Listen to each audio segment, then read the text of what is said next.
In the land where I was born, there are now women seeking justice. Justice for birth mothers. Oh Lord, hear my prayer. Thank you for tuning into Justice for Birth Mothers.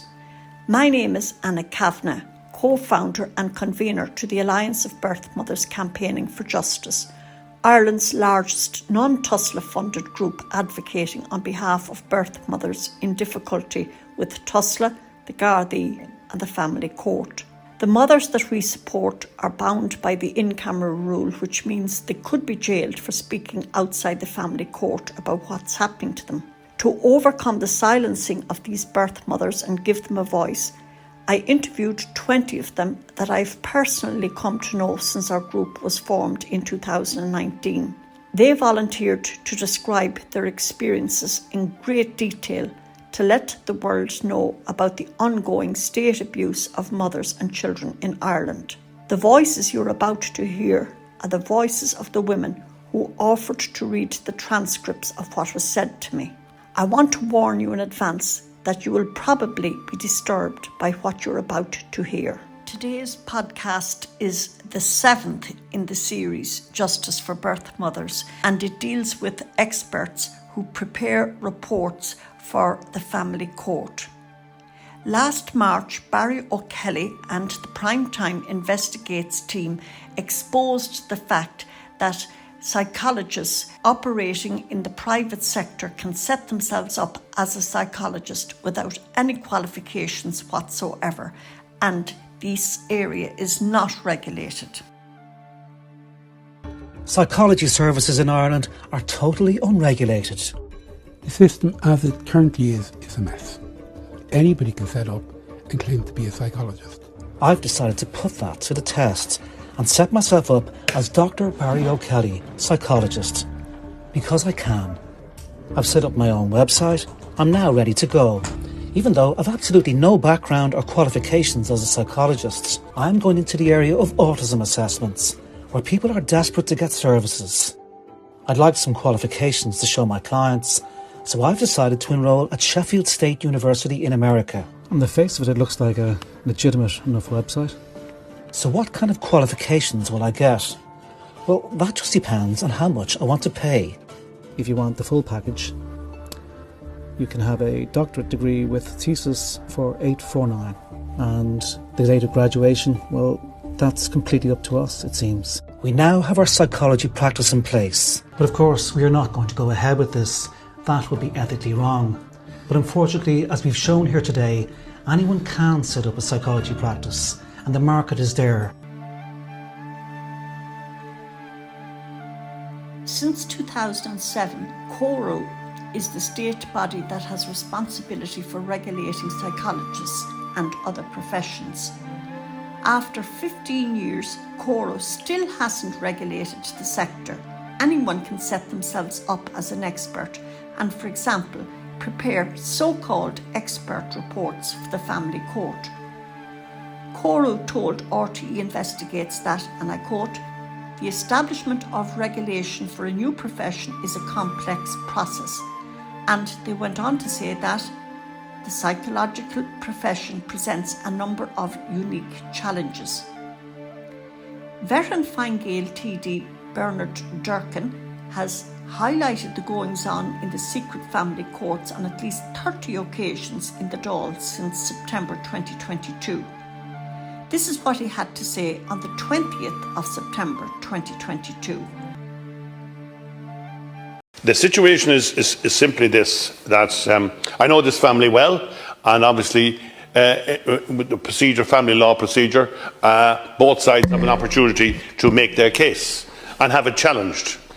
In her particular case, she was greeted with a child psychology report, which was accepted without challenge. And she was never given an opportunity to challenge it. Now, you and I have been in courts many times up and down this country, and in our neighbouring country as well. I have never seen a case where a situation wasn't challengeable by the opposite side. But it wasn't. And the upshot of everything was that the children were taken away from the mother. and handed over to the father, who was absent from the house for prior reasons. And since last May, that woman, that mother, has not had an opportunity of meeting with her children since, one of whom tried to run away from school, and who are really distressed and unhappy at the present time.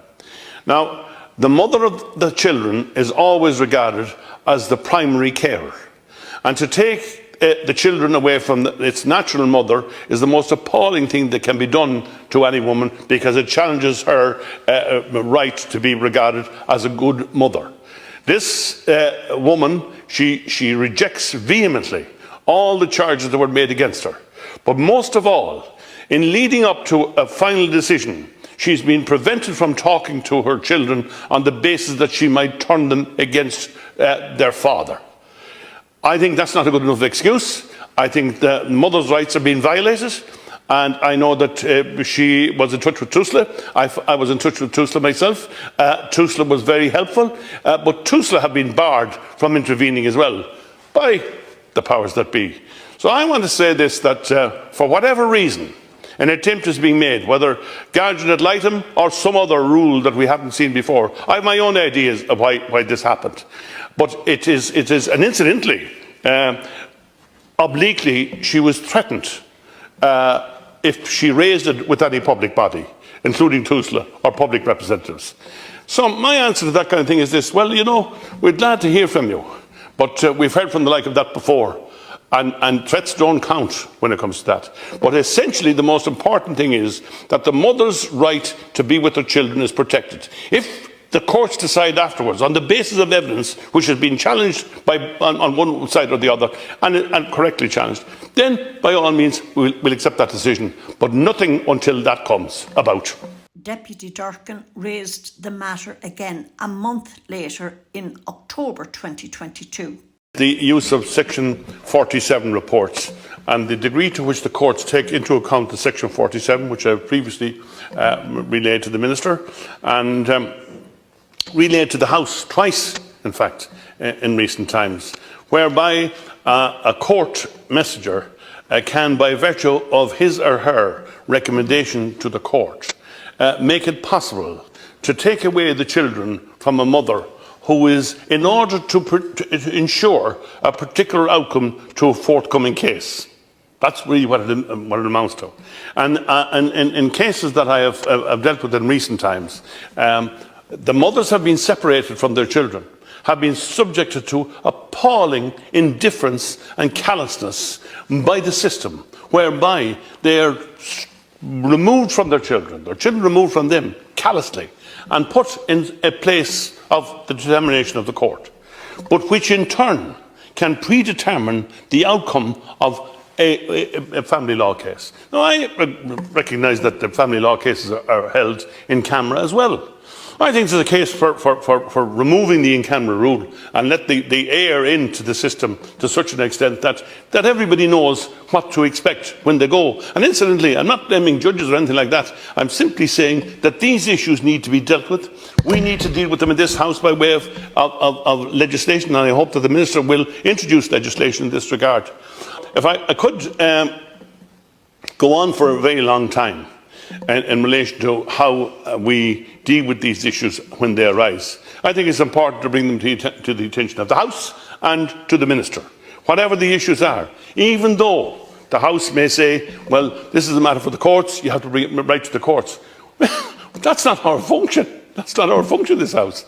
Our function in this House is to raise in the House something that appears to be going wrong and appears to be in need of attention. And if that is presumably on the basis that right is right and two wrongs don't make a right, presumably at some stage we get to recognise, as I do, that there were situations in this country in the past where issues were raised in the House and against the rule, as it were, with huge opposition, that ultimately ended up in major inquiries, serious inquiries, involving a whole lot of people. It would have been far better to have dealt with them originally.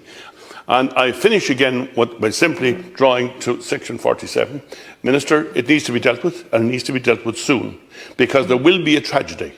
the level of emotion, trauma, and the coldness of what surrounds a mother when she is told that she doesn't matter in this business, or that if she does matter, only in a way decided by somebody else. And if the activities of Mr. Sheehan, Jim Sheehan, in the courts are allowed to continue, there will be serious consequences. My children have been taken by the force of law and order in Ireland, Holy Ireland. Justice for birth mothers, oh Lord, hear my prayer.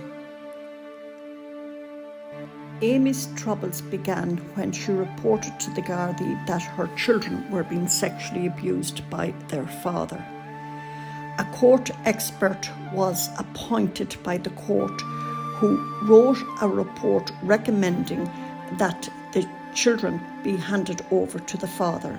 He accused Amy of parental alienation and recommended that she have no access to the children whatsoever. This court-appointed expert is still involved in her case many years later and is blocking her from getting custody of her children. I suppose I went into it, very naively, thinking that the person who was assessing this would hear what I had to say, would hear what my children had to say. But I had the completely opposite experience of that. And so, looking back, I suppose I realised I was very naive, in just going into this in the first place and trusting in a system that really, from the very beginning, did not have either mine or my children's best interests at heart. The court expert was somebody who basically said that he was going to be, there for me and for my children. He told me he was a psychotherapist. As it turned out, I suppose he seemed to be a number of different professions, or gave himself a number of different professions. But he was someone who, absolutely just could not be trusted. And so, when I obviously went to him with my children's disclosures, he didn't report anything. He didn't report what my children said to the relevant or correct authorities. He didn't report what I told him. So he completely ignored the sexual abuse. He completely ignored the domestic violence. So, we were left completely without any protection whatsoever by the assessor as a result of what he did. He basically recommended the custody be removed from me to my children's father, who was also named by them as their abuser. I was in and out of court for approximately maybe 3 years in total. This assessor, he'd also recommended I could only see my children supervised, under supervised access. So I spent a number of years in court also fighting to actually see my children without supervision.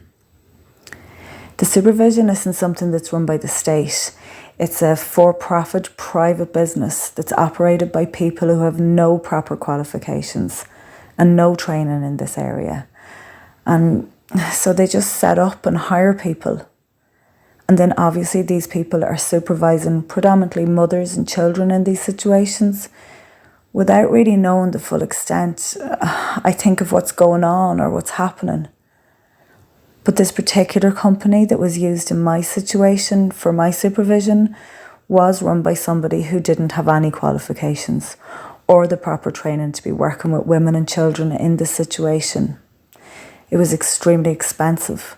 So on any given week, it would cost me more than maybe €200 just to see my children. And if I couldn't pay it, they would cancel the appointments with my children. If I tried to go through another agency, that wasn't possible either. So it was either that I paid the money in order to see my children, or I just didn't see my children at all. The court expert came to every single court case, and he also demanded to be paid for the removal of my children from me and ordered me to pay for part of his costs in relation to that. And also he charged me for every time he appeared in court. And it was during, I suppose, the period where my children were not with me. And he was doing everything in his power to ensure that I didn't see my children again. And yet he was charging me for this. He's gotten, I suppose, more than about, probably up to 12 grand in total. I don't know how much he received from my ex-husband. Ireland, Mother Ireland, let not the sins of the father be visited on these children. Justice for birth mothers, oh Lord, hear my prayer. Mary was a victim of domestic violence and coercive control. After years of being blocked by an expert in the family court from getting her 5 children home, she managed to escape to the UK with her 3 oldest children. Her former husband immediately, with the help of legal aid, invoked the Hague Convention.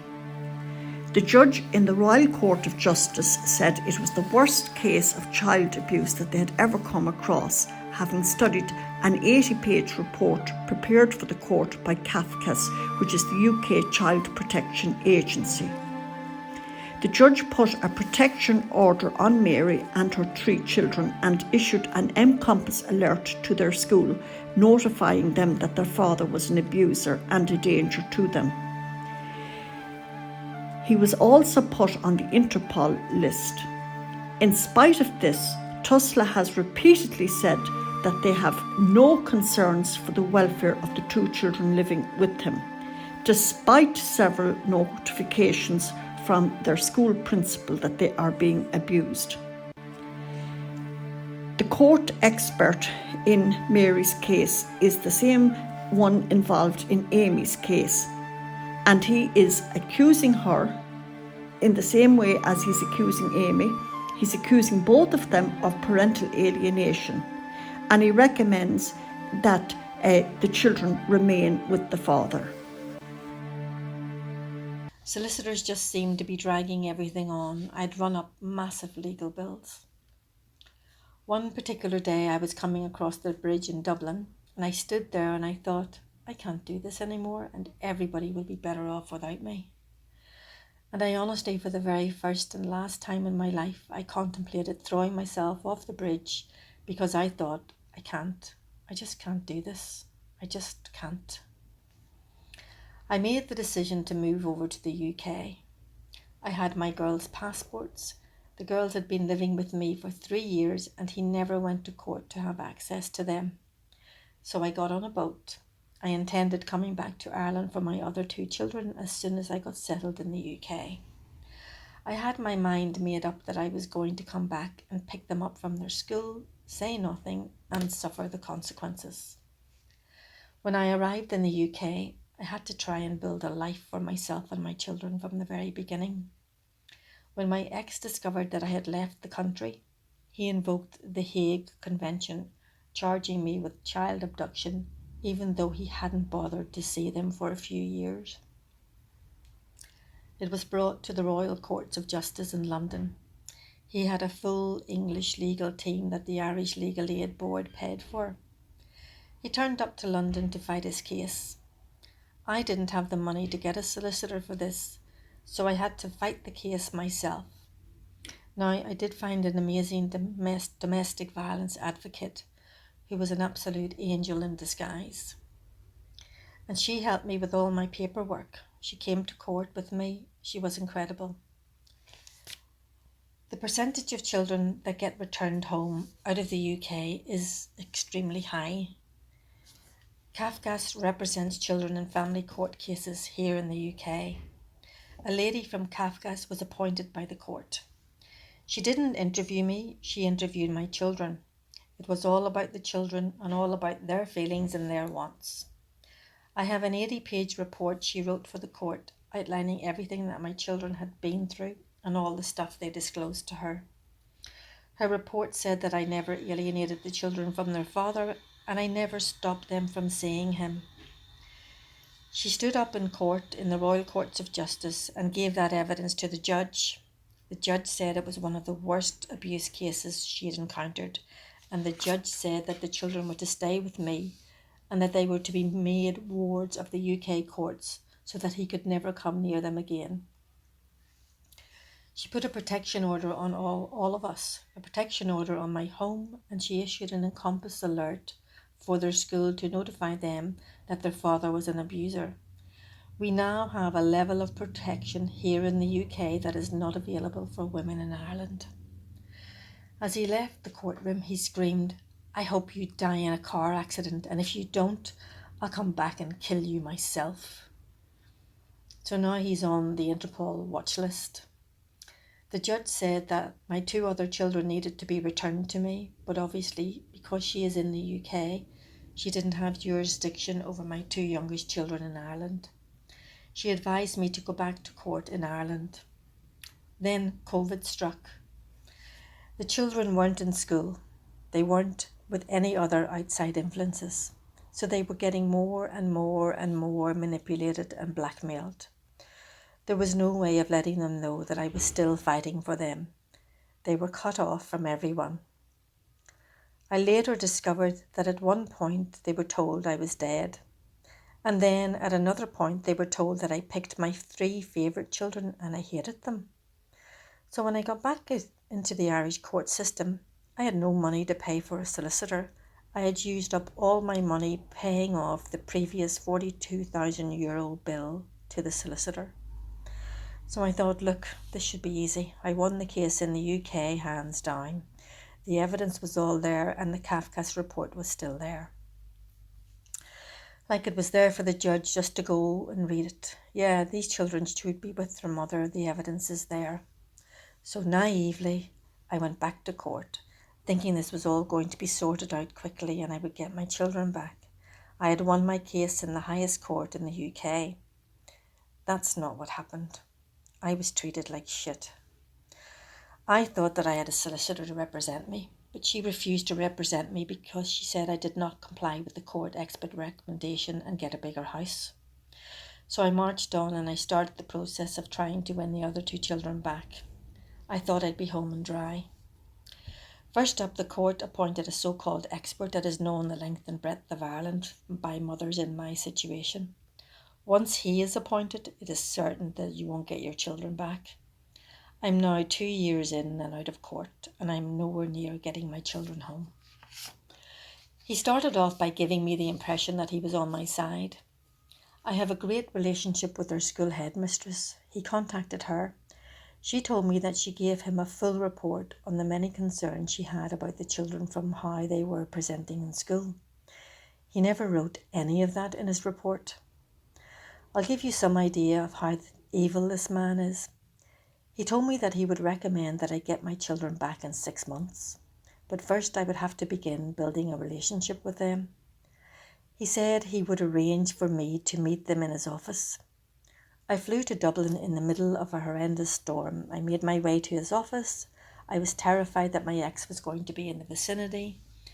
He told me to ring 10 minutes before I got to his office and he would make sure that I wasn't there, that my ex wasn't there. So I was looking forward to seeing my children again and to hugging them.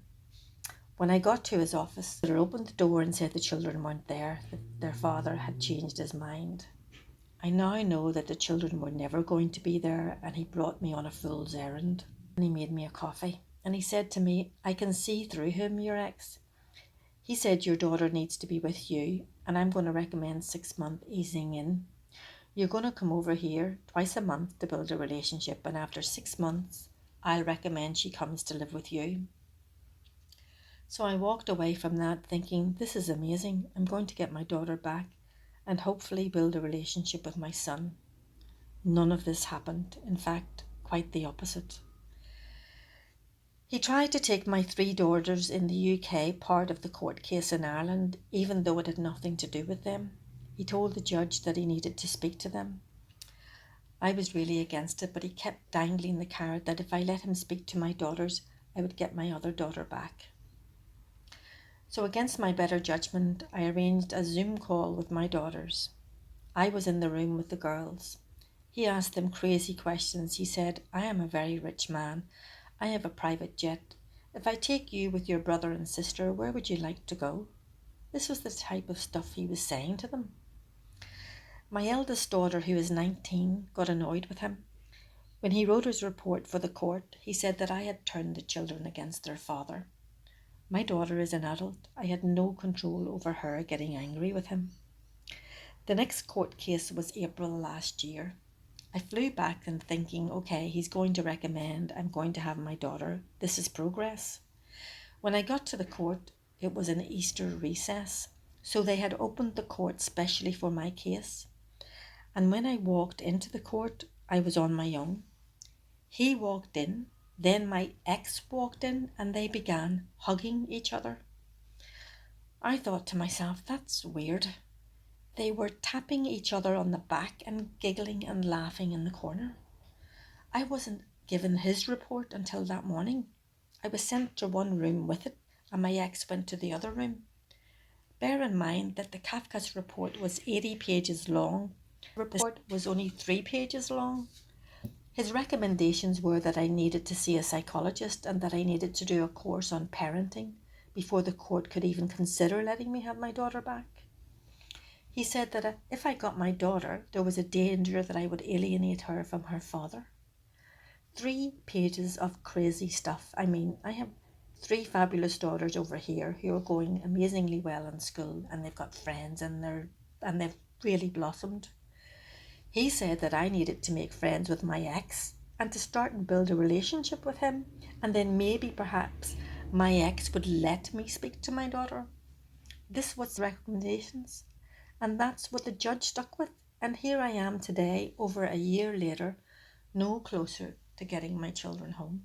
My ex has got really nasty since then and has made several threats to kill me. I showed the messages to the police here in the UK, but they can't do anything because he is in a different jurisdiction. Give the mothers back their children. Give the children back to the mother. Justice for birth mothers. Oh Lord, hear my prayer. Sophie is a third mother I spoke to who is afflicted by the same court expert. Her troubles began when she reported to the Gardaí that her teenage daughter was sexually abused by her father when she was alone in the house with him. The upshot of this was that custody of her children was given to the father. Sophie has been denied access to her children, and the last time she saw them was in May 2022. So he employs a person through the family court who acts as a court expert and makes recommendations to the family court. He pays that person will speak only to him, and I never consented or agreed to that person. I'm not allowed to challenge that person, and that person is given godlike status in the family court. That person holds no qualification. That person is operating through his connections. I'm not allowed to challenge him, and if I dare, or any of my legal team even dare try and challenge him, they're met with disdain. I had a barrister who questioned him in court the reason he has for recommending removing children from a loving mother and placing them against their wishes with somebody they don't want to be with. And this person tried to say that there was scientific research and evidence and proof that these methods work to block a mother from seeing her children so that she wouldn't have the opportunity to speak badly about their father to the children. However, there's no such evidence. And my barrister raised this with this person while they were in the box, and this person got highly indignant that they had been challenged. That's when the judge told me I had better do as I was told, which was to just disappear and leave my children and forget that I ever even had them. My rights as a mother have been totally removed from me. The father has tried to remove my guardianship of my child, that nobody can do.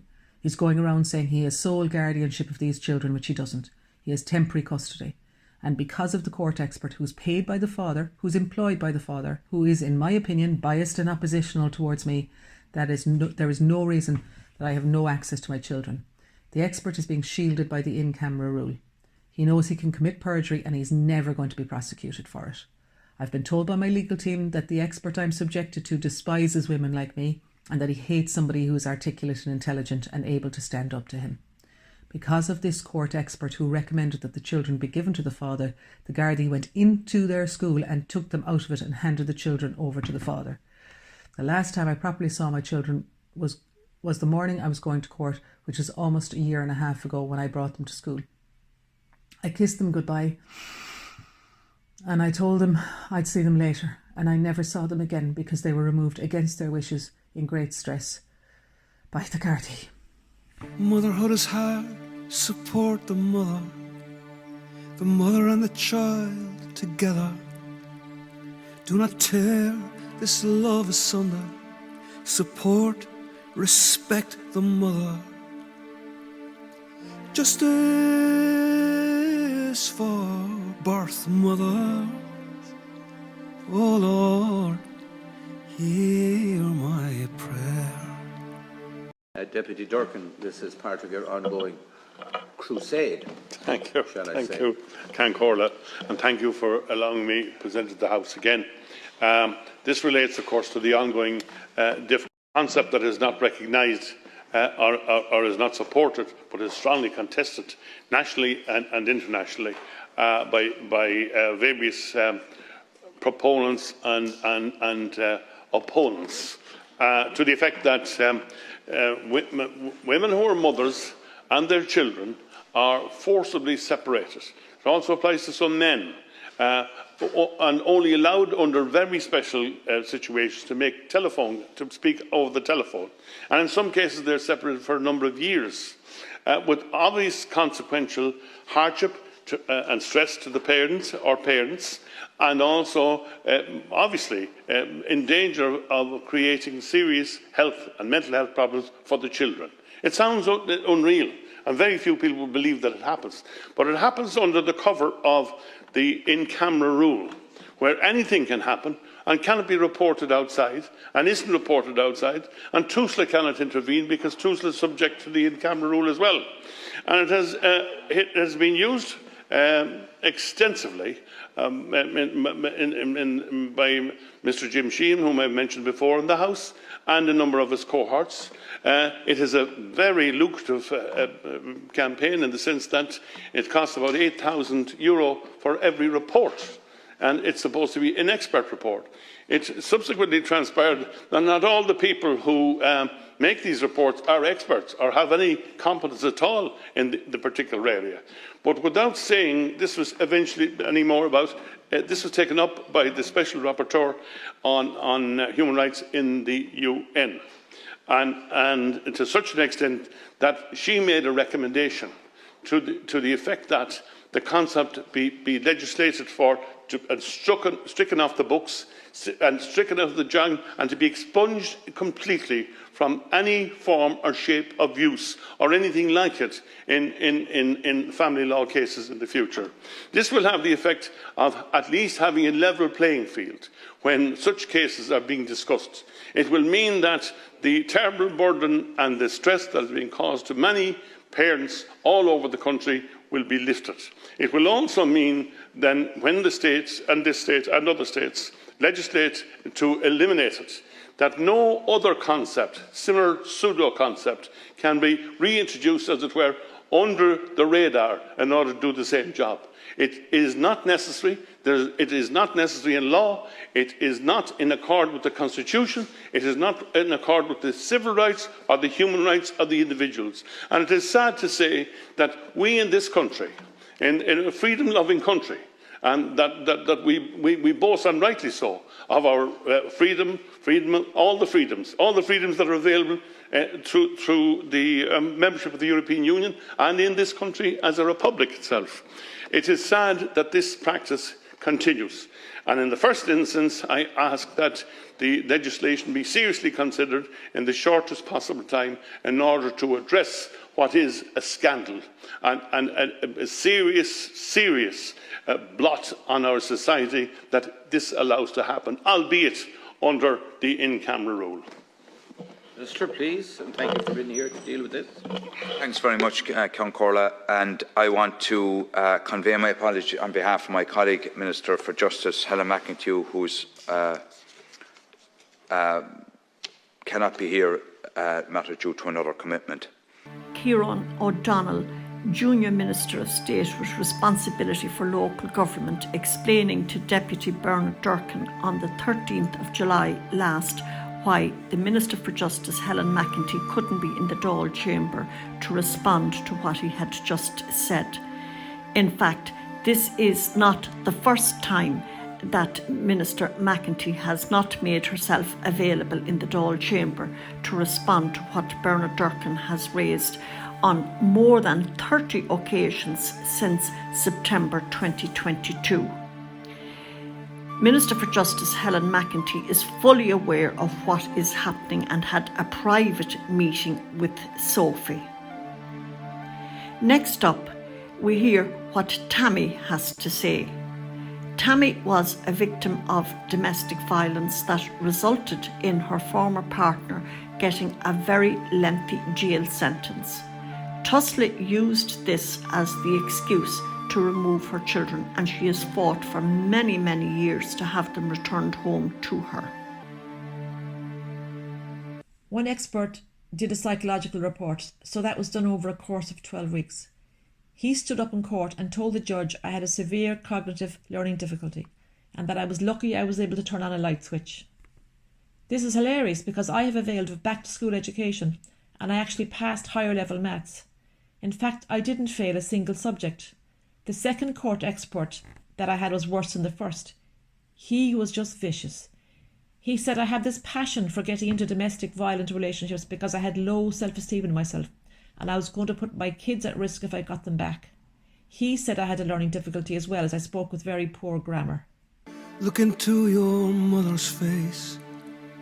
No one else can take her place. Justice for birth mothers. Oh Lord, hear my prayer. Holly was a victim of domestic violence and coercive control.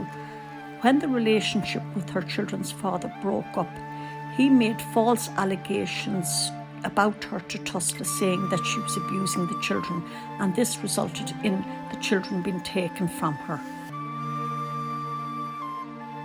I've literally just had an assessment done for my kids. There was a lot of things that I found a bit shocking. First off, part of the interview was done by the secretary for the psychologist. She was asking a good proportion of the questions, quite judgmentally, by the way, both in my favour and against me. It was shocking. My son literally every weekend tells me, I just want to live with you and Nana, and I want to visit Daddy on weekends, please, Mummy, and cries every weekend. Every weekend. I have to go. It's okay, honey. I know. We hear what you want. And we have to reassure him every weekend. They penciled in 15 minutes to talk to my son. My son is only 5, but he's very articulate and very forward. He's very no-nonsense. He tells you what he wants and how he wants it. So I told him that I said, just ask him. He won't mind. He'll tell you exactly what he wants and how he wants it and when he wants it, thanks. They talked to him for about 15 minutes and he came up to me afterwards after he had the assessment and my son just said, Mummy, they didn't ask where I wanted to live. And I said, oh, they didn't? No, I would have told them I wanted to live with you, but they didn't ask. I said, oh. They only asked me 1 or 2 questions. That these professionals could decide that my son didn't want to live with me or my mum without asking him is negligent in the extreme. One of the recommendations in this Voice of the Child report was that my son was not to live with me. I was also shocked the fact that I didn't get a copy of this report. I can't even look at it. I had to fight my solicitor to look at a copy of it. He's like, I can only read it to you. I have ADHD. So I have auditory processing disorder, which means sometimes I don't hear things. It takes me a while to process what I'm hearing. There's a delay before my brain catches up.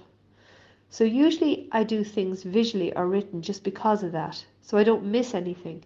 He wouldn't let me read it.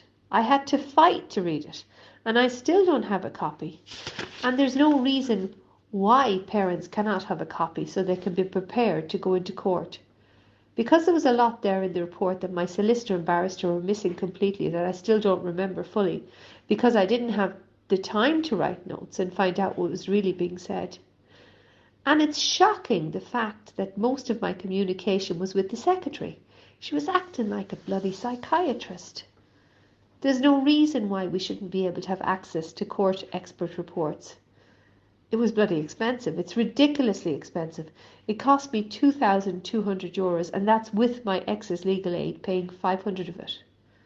€2,200 I had to pay out of my own pocket.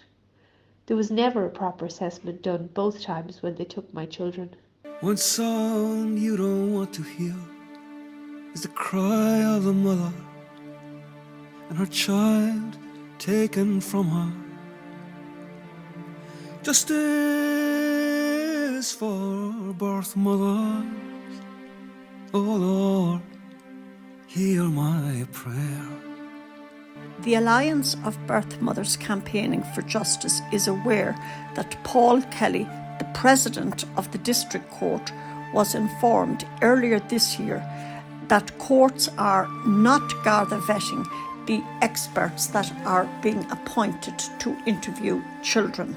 These court experts are using Garda Vetting that was attained through their accreditation bodies, but the law states that you must have separate Garda Vetting for each organisation that you are working with.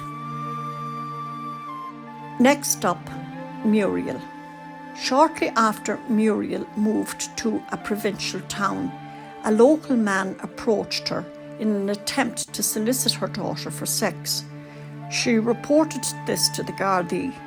Shortly afterwards, she was visited by social workers who claimed that she was neglecting her child, and they took her into care.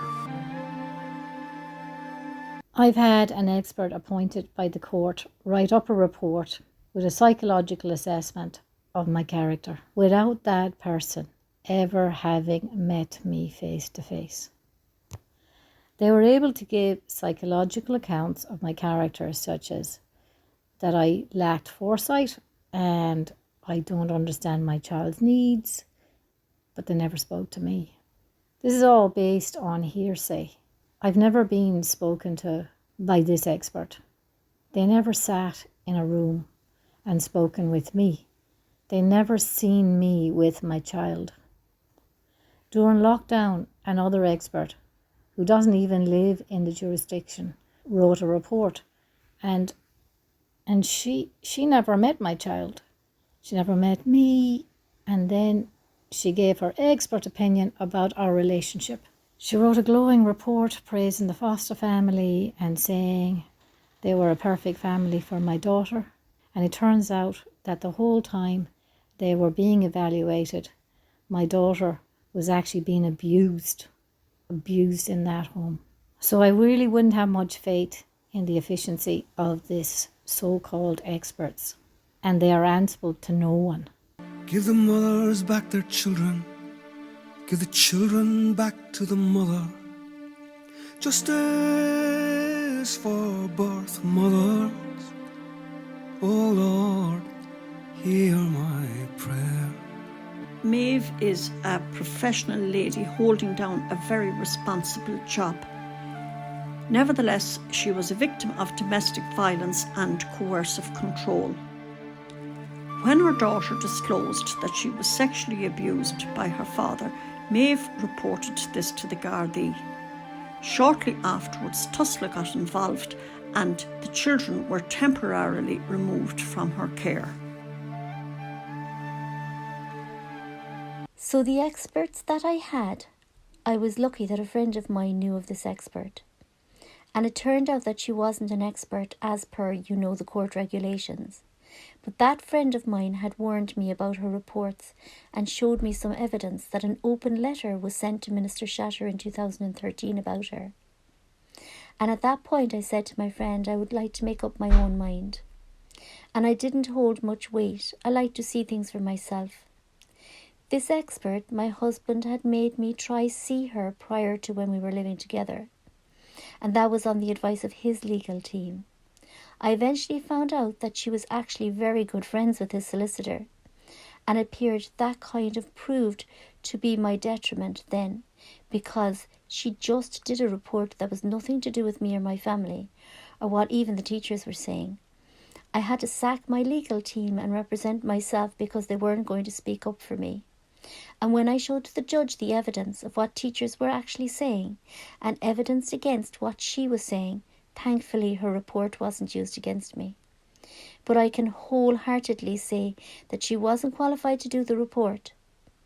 It appears that she's not actually vetted to speak to children in the court, and that is something I'm investigating at the moment. Ireland, Mother Ireland, let not the sins of the father be visited on these children.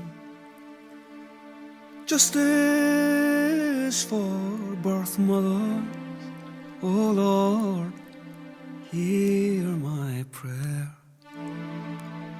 Clara arrived in Ireland for her safety after she testified against a dangerous criminal who was jailed. Shortly after she arrived in Ireland, the Gardaí arrived at her isolated rural home looking for passports. This was her first encounter with the Gardaí.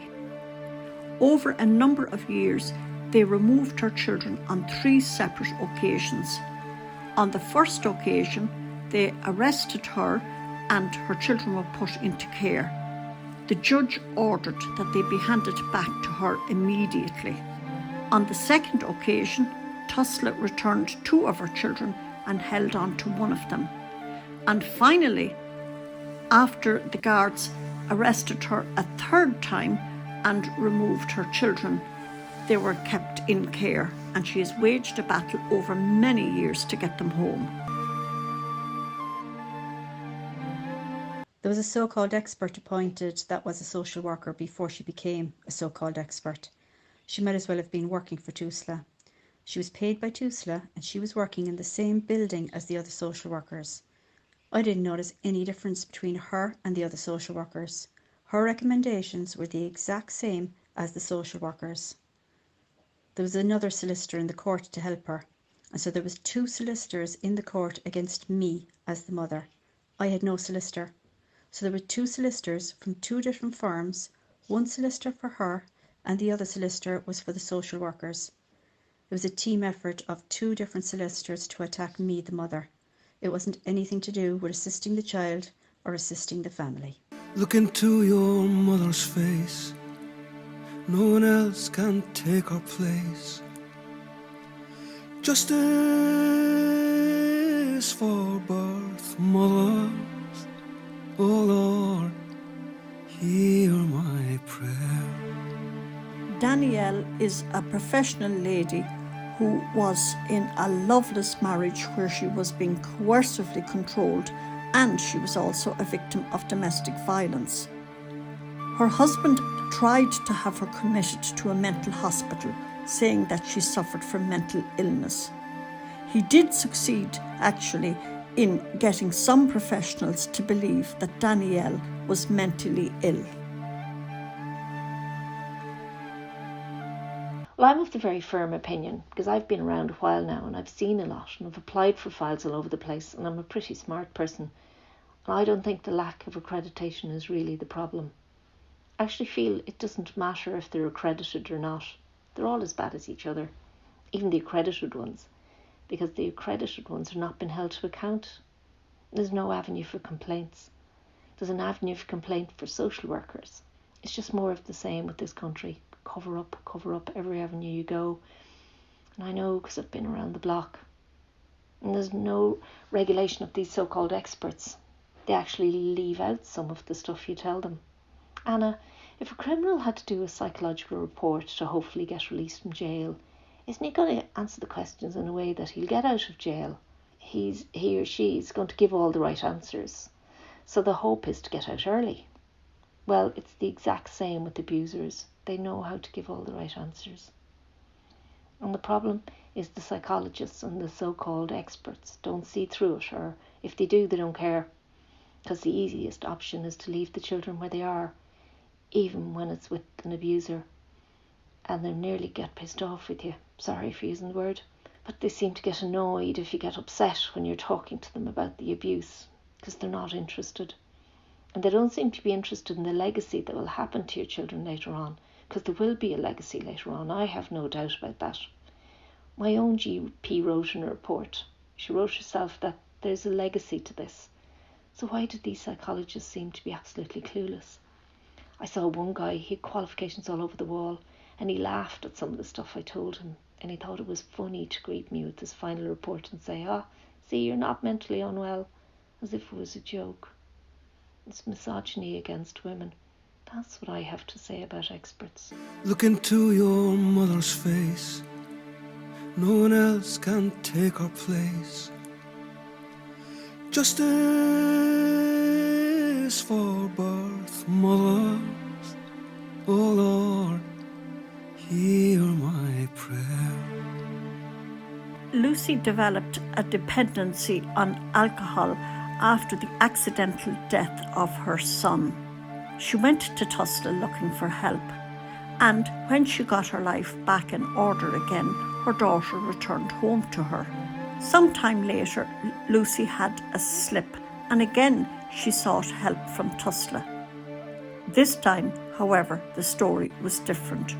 She had to wage a tough 3.5-year battle to have her daughter returned home to her. They told me they wanted to do a parental capacity assessment so that they could give myself and my daughter the proper supports. They told me that if I didn't cooperate, they would go into court and get a court order to force me to do the assessment, because at that stage they only had a voluntary care order. So under duress, I agreed to do it. I didn't realise it was a psychological assessment. They did the psychological assessment. They said it would take 6 weeks. It took 6 months. They kept my daughter in care for 6 months. They then decided that they were going to move her to long-term care, even though I hadn't gone into the courts, even though she was still in voluntary care. The report came out on a Thursday, and they had me in court the following Monday. It had, I don't know how many pages. I tried to read it. It took me like 3 hours. I found 70 errors in the parenting capacity assessments. Now that was just in the first reading of it. It said I had traits of a personality disorder. Tusla put it in their own assessment that I wasn't allowed to see that backed the findings of the parental capacity report. They never showed me these assessments. They never gave it to my legal aid solicitor. And then they went into court and they used this expert witness.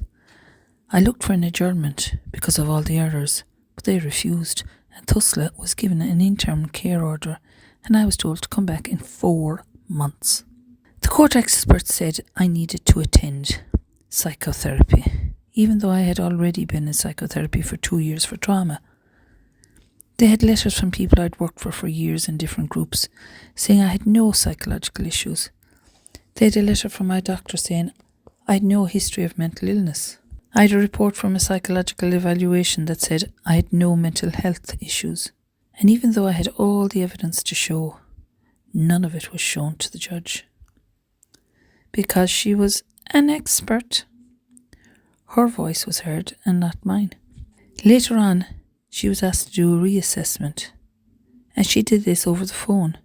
I know 2 other women who have been given the exact same diagnosis as myself. Now, in relation to that report, the social worker gave me a copy. When I went through this report, there's over 150 errors in it. She was asked by the judge the first time to correct the 70 errors. She corrected 20. Her second report is copy and paste from the first report. She put what she wrote out, like copy and paste, copy and paste, copy and paste. She interviewed a lot of people that were close to me. One particular friend she interviewed, she used her words and she manipulated the conversation to get her to tell her childhood things about me, which she then used to try and discredit me. And when I read that report, which I have a copy of, which I'm not meant to have, but the social worker gave it to me. It's shocking. Shocking. Like what they have in that report, it's just so inaccurate, factually inaccurate about treatment programs I was in that I wasn't in. She suggested that I was promiscuous. She got all my sexual history wrong. She said that I amounted to nothing because I didn't graduate from university and because I worked in restaurants. She made fun of my education and said I never amounted to anything with my education. She made fun of my work because I worked in restaurants. She said I never did anything with my career, even though I was managing a Michelin star restaurant. Her report was a complete personal psychological attack on me. And at the end, she said I was never going to be able to follow through and get my child back because I was only able to do short-term things. Just dreadful, dreadful. She even interviewed my mother who had dementia, and she was told about this. She still went ahead, rang my mother who has dementia. And she used the stuff that my mother had said. When my mother was all confused, my mother was telling her all sorts of things that were wrong. And she used that even knowing that my mother was ill. I was working with a woman who was doing a woman's group, and I was with her for 3 years, and she was on the phone to that woman who is a psychotherapist, and she's an addiction expert. And she was on to her for over an hour. And she never mentioned her once in the report. She never mentioned I did counselling. There was so much stuff that she left out. Everything negative that she could find out about me, she put it in. And she left out everything that was positive about me. I had done loads of courses on parenting, and all of this was left out of her report. So it was just a complete biased report that Tusla used to keep my child in care. One song you don't want to hear is the cry of the mother and her child taken from her. Justice for birth mothers, oh Lord, hear my prayer. Again, I wish to bring to the attention of the House the urgent need for reform in respect of family law and the extent to which procedures are in hand to accelerate its passage through the House, and to bring to the attention as well of the House the fact that expert witnesses in that area have been questioned in the past and seem to have taken upon themselves the role of the whole administration of family law. Could I ask what the progress is in relation to the promised reforms? Deputy. Deputy, Fairness will raise this consistently. I don't know whether you've met with the Minister for Justice or the Attorney General on this. Maybe it might be useful for you to talk I've to done both on this, because obviously there's separation of powers as well. In terms of how the judicial arm conducts its, we do observe, but if there's a legislative dimension to this, certainly I think the Minister probably would meet with you on that, and perhaps get advice from the Attorney General as well. The Taoiseach Micheál Martin responding to a question about court experts from Deputy Bernard Durkan 10 days ago on the 26th of October. Deputy Durkan has raised the issue of what is going on in the secret hidden family law courts on no fewer than 30 occasions since September 2022. And when this period of history comes to be written, Deputy Durkan will stand along with Mattie McGrath and Peadar Tóibín as 3 deputies who championed the cause of Irish women and mothers who are being abused by the state and agents of the state, namely Tusla, some Gardai and the family law courts. Justice for Birth Mothers is a co-production between the Alliance of Birth Mothers Campaigning for Justice and 𝐸 Media. The podcast series received no funding and is made possible by a team of volunteers. Pseudonames have been used to protect the identities of the birth mothers. We're grateful to these mothers who shared their stories to highlight the ongoing state abuse of mothers by Tusla, some Gardai and the family court system. Thanks also to the ladies who read the transcripts, which were very difficult for them given the harrowing stories. Thank you for listening, and please share this podcast with your family, friends and contacts. The next podcast in the series deals with the legal profession. Until next time, 𝐷𝐼𝐦 𝐒𝐴𝐦. In the land where I was born, there are now women seeking justice. Justice for birth mothers, oh Lord,